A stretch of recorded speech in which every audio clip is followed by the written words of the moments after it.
Washington.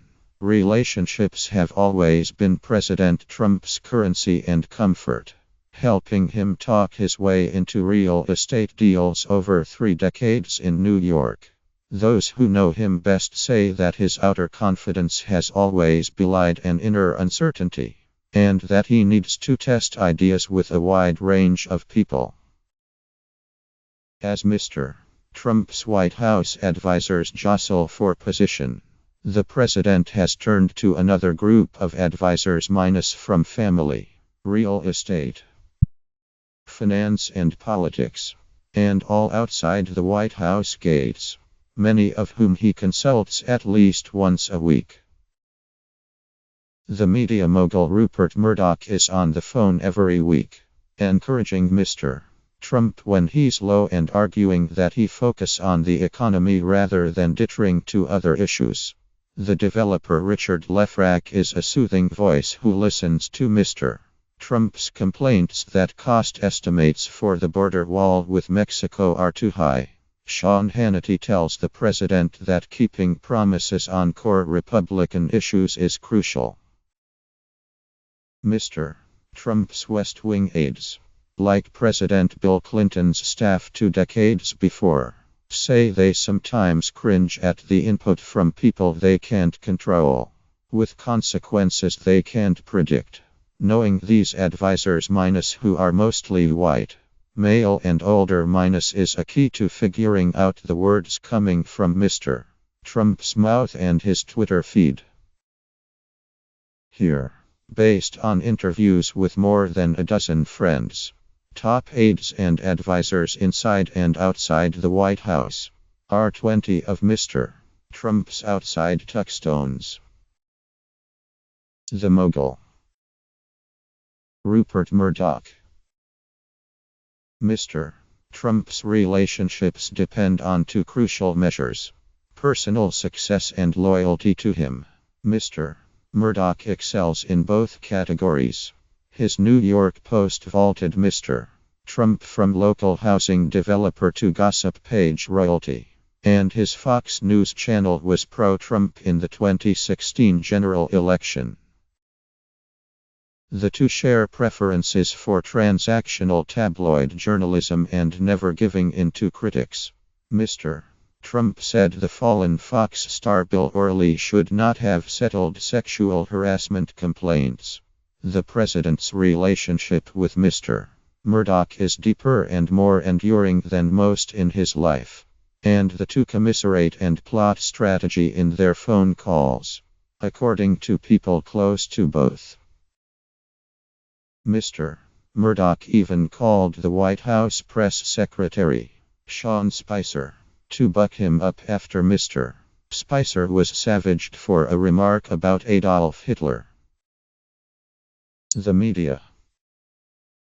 Sean Hannity. Presidents always deploy surrogates to appear on television to spout their talking points, but Mr. Trump has expanded on that by developing relationships with sympathetic media figures like Mr. Hannity, who also serve as advisors. Mr. Hannity, the Fox News host, defends Mr. Trump's most controversial behavior in public, but privately, according to people close to Mr. Trump, he urges the president not to get distracted, and advises him to focus on keeping pledges like repealing the Affordable Care Act. Chris Ruddy.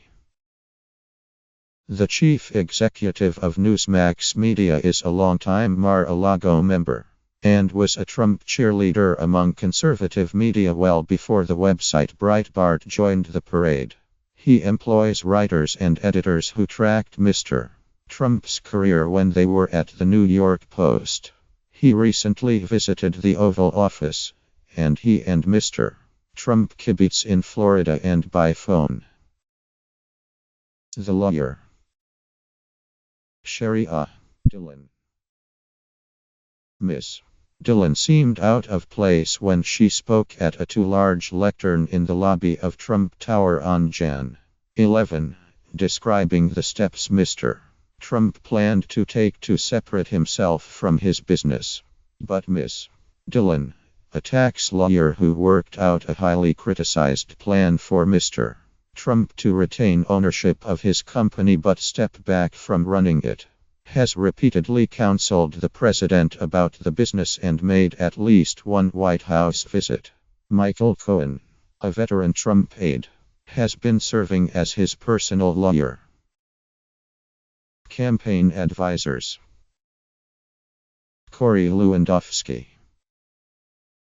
Despite his "You're fired" slogan, the president dislikes dismissing people. Mr. Lewandowski, Mr. Trump's hot-tempered first campaign manager, was fired in June but never really went away. A New England-bred operative whose working-class roots and clenched-teeth loyalty earned him Mr. Trump's trust. He continued to be in frequent phone contact with Mr. Trump until the election and beyond. Friends of Mr. Lewandowski say that he can see the windows of the White House residence from his lobbying office on Pennsylvania Avenue, and that the view is even better during his visits to the West Wing, including when the New England Patriots were there this past week. Newt Gingrich. The former House Speaker talks more with Mr. Trump's top advisors than he does with the president, but his presence permeates the administration. Mr. Gingrich's former spokesman is at the State Department, and two former advisors work in the West Wing. Mr. Gingrich has relentlessly promoted Mr. Trump's policy advisor, Stephen Miller, as the West Wing conservative ballast as the chief strategist. Stephen K. Bannon has been under fire. Childhood friend. Richard Lefrak. Their fathers were developers together in New York, and the two men have been friends for decades. Mr. Lefrak is a Mar-a-Lago member, and he agreed to be part of an infrastructure effort that Mr. Trump hopes to put forward. Mr. Trump has turned to him to vent frustrations about the slow pace of bureaucracy. The peers. Thomas Barrackridge. Mr. Trump divides the people around him into broad categories: family, paid staff, and wealthy men like Mr. Barrack, whom he considers peers. A sunny and loyal near-billionaire who has socialized with the president for years. Mr. Barrack is less a strategic advisor than a trusted moneyman, fixer and sounding board who has often punctuated emails to Mr. Trump with exhortations like "You rock." He has urged Mr. Trump to avoid needless, distracting fights. Under Mr. Barrack's leadership, Mr. Trump's inaugural committee raised a record $106.07 million, much of it from big corporations, banks, and Republican megadonors like the Las Vegas billionaire Sheldon Adelson. Mr. Barrack also helped usher Paul Manafort, the international political operative now under scrutiny for his ties to Russia, into the Trump fold last year. The velvet-voiced Mr. Barrack does not seek out attention for himself, one of the most important and elusive qualities by which the president judges people. Stephen Schwarzman. The chairman and chief executive of the Blackstone Group, Mr. Schwarzman is the head of Mr. Trump's Economic Advisory Council. He and the president don't speak daily, West Wing aides said, but do talk frequently. Mr. Schwarzman has counseled him on a number of topics, including advising him to leave in place President Barack Obama's executive order shielding young undocumented immigrants, known as Dreamers, from deportation. Steve Roth. A good way to get on Mr. Trump's side is to do a deal with him, particularly if it means rescuing him from his own financial crisis. That's what Mr. Roth, a real estate tycoon, did a decade ago when he bought out Mr. Trump's share in a West Side real estate deal that went sour. Mr.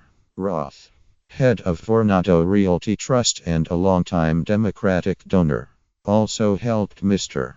Trump's son-in-law, Jared Kushner, when he injected $80 million into 666 Fifth Avenue, a Kushner family property in danger of defaulting on $1.01 billion in loans. Mr. Trump speaks with Mr. Roth frequently and is leaning on him to help develop a $1 trillion infrastructure package expected this year. Phil Ruffin. Mr. Trump has two zero-odd business partners, but none is closer to him than Mr. Ruffin, 82, a Texas billionaire who has lent his ear and private jet. The president was best man at the 2008 wedding of Mr. Ruffin to his third wife, a 26-year-old model and former Miss Ukraine. Mr. Ruffin has a knack for showing up when Mr. Trump needs him most and remains a die-hard defender. This stuff about him having financial investments all over Russia, that's just pure crap, Mr. Ruffin told Forbes. I went to Russia with him. We took my airplane. We were having lunch with one of the oligarchs there. No business was discussed. Carl Icahn. Rounding out Mr. Trump's roster of wealthy octogenarians is this 81-year-old corporate raider and real estate mogul, who occupies perhaps the most respected perch in the president's circle of businessmen buddies. The affection is long-standing. The Queen's bred Mr. Icahn has known Mr. Trump and his family for decades. It's also numerical. Mr.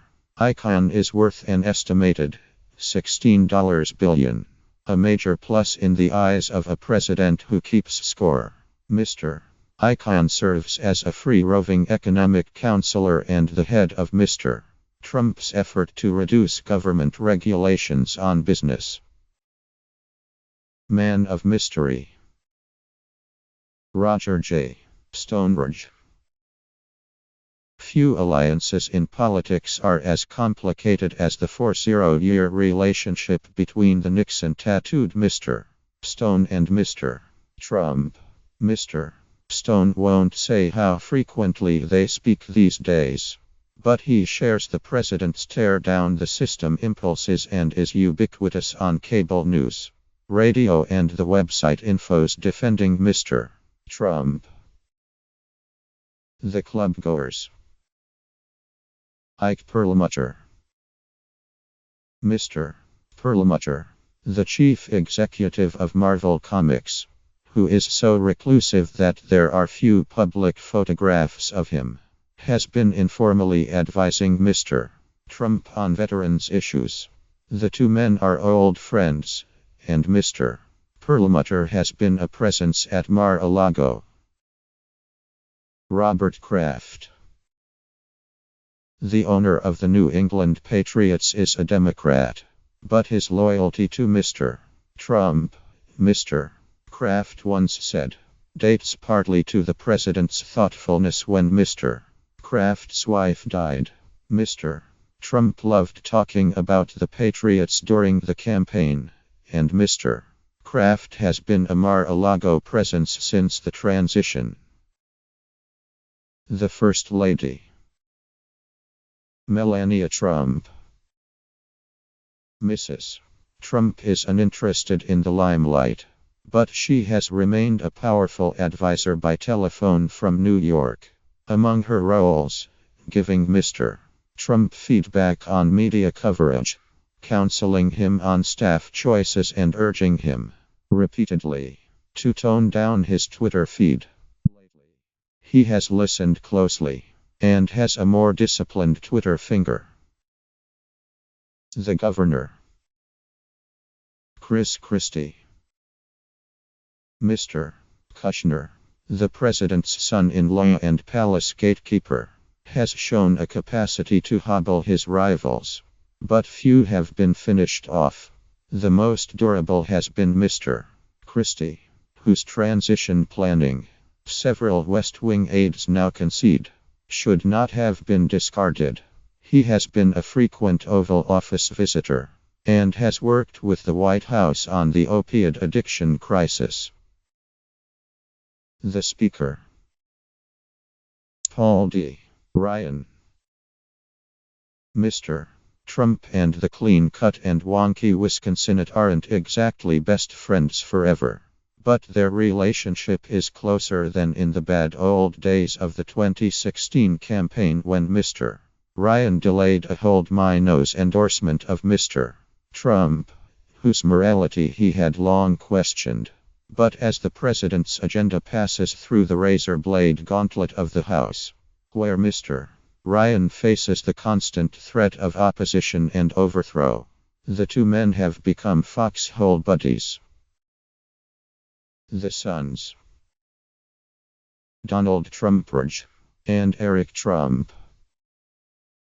The two sons and the president insist they no longer discuss company business. But the family is close, and Mr. Trump still speaks to his sons frequently, inquiring about their lives and searching for gut checks on his own.